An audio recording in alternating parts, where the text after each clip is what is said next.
আমি জানি এ ধ্বংসের দায় ভাগে আমরা দুজনে সমান অংশীদার। অপরে পাওনা আদায় করেছে আগে, আমাদের পরে দেনা শোধবার ভার। নাটক বা সিনেমা সেটা শুরু হলে শেষ হবেই, হয় কার্টেন পড়ে যাবে কিংবা জ্বলে যাবে অডিটোরিয়ামের আলো। মাঝখানের ওই যে সময়টা, ওই সময়টা আমাদের, ওই সময়টার নামই জীবন, এবং তাতে প্রত্যেকে নায়ক। বিশ্বাস করুন, পৃথিবীতে প্রতিটি মানুষ স্পেশাল। তারা যে পেশার সঙ্গেই যুক্ত হন, অভিনেতা, দিনমজুর, কৃষক, ব্যবসায়ী, চাকুরিজীবী, প্রত্যেকেই জীবন নাট্যের বা পর্দার হিরো হিরোইন। দেখুন, সমস্যাহীন পৃথিবী হয় না। সমস্যা, অভাব, নেগেটিভিটি, অবসাদ এগুলো থাকবেই।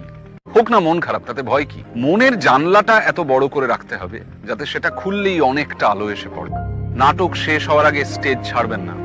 মনে রাখবেন, এটা আপনার স্পেস, এটা আপনার জন্য ধার্য। কমেডি হোক কিংবা ট্র্যাজেডি, এই জীবন নাটকের নায়ক আপনি, নায়িকা আপনি।